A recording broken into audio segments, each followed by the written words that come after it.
Els moviments migratoris no són només una realitat estadística, sinó que són un fenomen humà que implica persones, que té històries personals darrere, lluites, somnis, contribucions fonamentals pel desenvolupament col·lectiu. Un dels principals reptes que teníem és en desfer-nos d'aquesta tendència persistent en veure els moviments migratoris com a fluxos, no? On hi ha fletxes, colors, no? I començar també a entendre que no és un problema irresoluble, que són persones que tenen diferents drets, somnis, realitats. Un dels reptes són aquestes narratives de les ajudes a les persones desfavorides i allunyar-nos també d'aquesta visió més paternalista per començar a abordar-ho des d'una perspectiva més holística i reconeixent també una mica totes aquestes responsabilitats històriques que tenim tots i totes. No?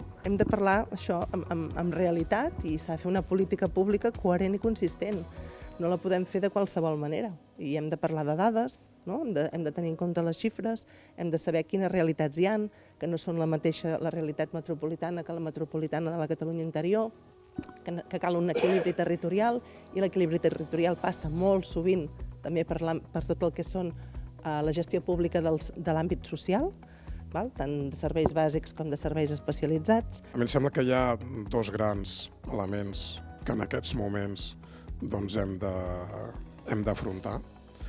Un d'ells és un repte pendent de fa molt de temps, que és la igualtat i l'equiparació de drets formals. I per tant, diguem-ne, s'ha de tornar a reobrir el debat sobre la regularització. Aquest altre segon element, que també us hi heu referit, la necessitat de visibilitzar en positiu la contribució de les persones que arriben. Perquè aquí hi ha una qüestió que, per molt que treballem per la igualtat de drets i tota aquesta dimensió, si no combatem tot el que és la construcció simbòlica d'un discurs racista, obertament racista, difícilment ho podrem aconseguir.